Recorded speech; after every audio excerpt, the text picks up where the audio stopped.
Christianity. Damn, you feel you. The ability to also manipulate someone through that notion of an eternal soul. Mhm. The ability to say, if you don't do exactly what I want, you're going to burn in hell. That's a really remarkable thing. That actually goes back to Zoroaster and certainly Plato. But anyway, I don't want to get too Mhm. academic here. But I guess what I'm saying is that, like, you can experience being a god by achieving something in the real world. Like, whenever you lust after a woman, you're kind of experiencing what it means to be Venus on some level. You're experiencing that primordial love. When you succeed at athletics or really any endeavor, you're kind of like Apollo. You're experiencing something like that.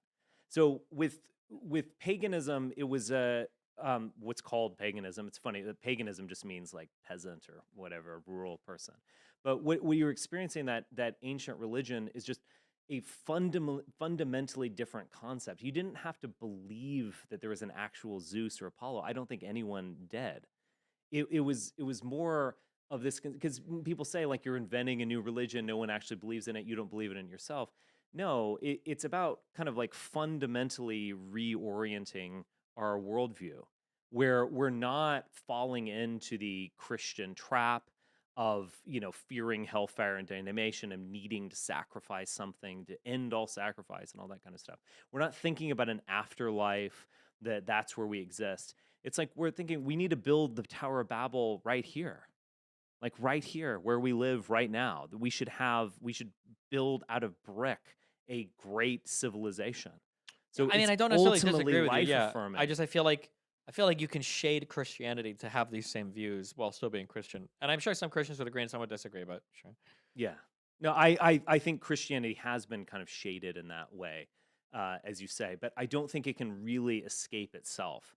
And once we become conscious of it, it's kind of like an unending road towards where we are now. Mhm. I mean, it's like once you see behind Christianity what it's really saying, the kind of symbolism that it's using, and so on, you can't just like do a gloss over it and think that Jesus was Superman or something like that. Which I think a lot of people want to do. Okay. I guess it's kind of hard to argue with an atheist because I'm trying to peg you as a Christian Yeah, in I order to don't get really. a little resistance I'm going. trying to peg him too. But yeah, it's interesting hearing you say, like, oh yeah, nothing in the Old Testament actually happened. For me, as like a 14-year-old realizing I was an atheist, I pretty much stopped there. I was like, oh, okay, yeah, that's all I really need to know to feel like Yeah. everything I was taught as a kid was a lie. I feel like Yeah. when you start to become critical, it's very hard, depending on how critical you get, to maintain any type of Christianity. Yeah. Yeah, Yeah. generally Well, speaking. that faith is very difficult. It's you can kind of understand Christianity, but that Mhm. faith, it's very And then hard. you end up making a lot of what Richard said. You make a lot of compromises where it's like, well, the Jews escaping are kind of a euphemism, or this is like allegorical, this is metaphorical. Like you basically need like an English degree to reinterpret your Christian Right. religion And to w- kind of like make it work. You when know? when you when you debate with like real lifelong hardcore Christians, it's like you face a level of stubbornness that you're pretty unlikely to face when it comes to a lot of other conversations. I don't know if you felt that at all with Yeah, of our course. last debate or whatever, but yeah. But there's also to be fair, that's a lifetime buy-in. Mm. Like, am I really about to debate you out of the fundamental assumptions that you've made about human existence? Yeah, That's right. probably not going to happen. That'd be like me arguing with you right now. I'm going to convince you that you really live in the Matrix. Like, am I really Right. about to undermine your whole existence? Like, it's not going to happen no matter what. You know? Yeah. Right. But yeah, no, I agree, and I think there was a almost painful. I can remember not believing in Santa Claus anymore when I was like 9 or something like Mhm. that. And it just being kind of painful to let that go, because I think you want to be a part of society. Like you want to play along. You want it to be true. And and as you get older, you kind of have a certain appreciation for Santa Claus. Mhm. I'm not going to go and tell my kids, like, take the red pill. Alex, Santa is not real. But or I have something. some, I know You wanna some play parents along. who basically are still like doing everything possible to keep the Santa delusion going well into their kids, elementary school career and stuff, because Right. their kid asks them a question like, how can Santa deliver to all these houses? And they have to come up with some fucking answer that'll kind of convince their kid. And I'm not entirely convinced that this is not going to have any repercussions, because I was the exact opposite. When my kid was Really? like 5, I was like, Santa's some bullshit. Okay, I don't yeah. ever. This is my thought process. Okay, when my kid asks me any question about anything ever, I will always give you the real explanation. Right. Now it's going to be varying levels of You detail got to depending on scale your it down age. for their age. Yeah, but when you ask me when you're 5 years old, Dad, how do cars work? I'm not going to say there's a little guy that runs and powers the wheels, right? Like, well, there's a mini power plant in your car that spins wheels by blowing up gas, right? I might Right. give like a really simple explanation. But I always felt like if I start telling you bullshit tales about like the Tooth Fairy and fucking Santa Claus, first of all, okay, I was poor before I got into streaming. I make a lot of money now. I want credit for that, okay? Santa Claus is not fucking getting credit for buying your presents. I am, because I work for that shit. Number one. Number two, if I tell you lies in the long term, I don't know how I'm going to influence the way that you view me. Like, oh, Right, there's a couple of things that I told a bullshit ass story about, and now that you're like 9 or 10 or whatever, I'm going to tell you the truth. I Like, kept adding more lies over the Yeah, years no, to fuck keep you that, like, believing this, because yeah. I thought it was cute. Like, my kid is 2, so I don't really have to think about it much. Mhm. It's just purely cute that she thinks that Santa is this great guy. But yeah, as soon as she starts asking questions, I don't really want to keep And Adam is more- much more base than you. No, more, hold on, real quick. I'm bringing this the- back to what you said. More fundamentally, I think that Christmas and the human experience and everything surrounding that is so beautiful and so awesome without needing that Santa Claus figure. It's cool that we have a day where we buy presents, we get around the Christmas tree, we drink hot chocolate, we watch the same fucking movies, and we have like all these little rituals. I think that could be so cool and awesome and beautiful without needing the fat Like, fucking red my loser. kid is gonna like the mascot at the baseball game, but it's not like I have to convince her that it's a real bird. Yeah, sure. Yeah, exactly. Yeah, it's fun to celebrate. Yeah, it's a cool ritual. Go. Yeah, what were you saying? Well, isn't a lie necessary in order to properly tell the truth? Nah. And isn't a lie necessary in order to properly run society? I mean, you can't quite handle the truth in terms of what if you knew everything that, say, the CIA knows, if you knew everything that we've actually done to maintain world order or something, would that make it better? Like uncovering all of that? I think it would, because I think in society we've seen ourselves running in the opposite direction. Jordan Peterson, before he went fucking insane on fixating on trans people and eating too many Xanax, Up yours, woke liberals. yeah. Remember that? he had a really good talk on, he called the concept was integrating your shadow. That Right. we make this mistake sometimes of we are cringe when we're younger and we're like, I'm not going to be cringe anymore. I'm going to ignore all of that. I'm going to do the total opposite. Fuck all that. When the more mature response is, here are ways that I acted improperly. What are the lessons that I can learn from that? And how can I incorporate that into like a fuller, better life? And we have this huge problem. So like my country, the United States of America, has done a lot of really fucked up shit. We did fucked up shit to Indians.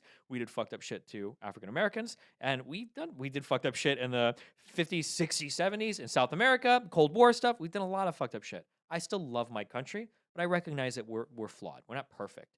And I think we've made this mistake where we've accepted this idea that you cannot love something with imperfections. It has to be amazing. So with the United States, unfortunately with a lot of progressives, you can't really love the United States. That's almost like a white supremacist thing to say. Right. It's a horrible country. We did slavery. We're still doing slavery, apparently. It's like the worst thing ever. And we run into these issues where health at every size is a really good example. You can't condemn yourself for being fat and still love yourself. So now you have to love all of yourself, even you being fat. That's not true. There are things that can be negative about yourself that you accept as a negative, but I still love myself overall. We have a really, really hard time with that latter message. So I do think that we need to get better at experiencing some adversity and uncovering some uncomfortable truths and accepting that nothing in life is ever all good or all bad. There's always going to be a trade-off. I get that. And I also think that for someone who's overweight, you should tell them the truth and be like, Yeah. you got to change your diet and go exercise. And you don't have to But- hate yourself. You can still look okay, whatever, but lose some But weight. why do you love America in a way? Because I mean, isn't it a kind of, it's a story you can tell. It's not like there's a ledger where it's like, oh, we killed the Indians, but oh, civil rights movement here, so that evens out. So yeah, we're right. I think in a way, we're but at there one. is a ledger in a way, right? We have Yeah. the oldest surviving constitution of any country on the planet. That's really fucking cool. We have a document that was written by dudes that wore fucking powdered wigs that now has sections of it that govern like international or space travel, right? We've done like civil rights and we've integrated more different Sure. groups of people in the United States. I think there's a lot of cool things on the ledger of U.S. history. It's really fucking awesome. I don't doubt that. Mhm. Oh, yeah. Do you want to turn off my? Sorry, my phone's ringing. I apologize. All good. I don't doubt that, but it's like like you have an idealized version of yourself in a way that's a kind of story or narrative. It's a lie on some level. It's poetry, and you have an idealized sense of what America is as a nation that almost has to be poetic and a kind of lie. And I don't think we could function without that. I guess I Like, don't know what problem you with mean. the left, a problem with like say Julian Assange as an ideology, not necessarily the person. It's like let's just like pull open the rock and look at every bug crawling around underneath it.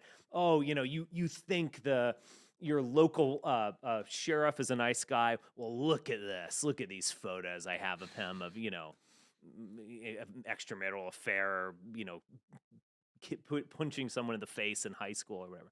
It's that ultimate, you just get dragged down by all of that negativity. And the way out of it is really to kind of lie to yourself. I mean, I remember when I was playing football and I would tell myself when we were running sprints, I would be like, after the next sprint, I'm going to claim I have a cramp and not do it. Well, I never did that, but I would kind of tell myself this little, beautiful lie before we did the next thing, and I could keep going. Any kind of person that you've suffered like with women, or you've had every live stream you do sucks, or every book, no one cares about your latest book. You kind of need to lie to yourself to get you to a psychological state where you can do it again. You got to And pretend you're asleep before you can fall asleep. I guess the thing yeah, that I disagree on is that, like, ontologically, when I think of stories and narratives, what I'm really thinking about is a constellation. Like, constellations don't really exist, but it's a way for us to organize the stars, right? And I feel like the thing that we do sometimes is like, I might have a constellation of 30 stars, and or I've got 30 stars that are arranged in a circle, and the constellation that I make is a triangle because I only look at 3 of them. mhm. And that might be a story and a constellation I make, but I'm missing so much of the story by ignoring all of the other little data points. That these stars are organized in a perfect circle, and the more data points that I can assume in creating that narrative, the better. So when I think about telling lies or telling truths, what I think about is when people want to tell lies to further a narrative, they're ignoring all of the other stars that could make for a bigger and more complicated constellation in favor of one that doesn't really accurately represent what's being captured underneath. So I think that the lies are hard sometimes because we want to lie about certain things.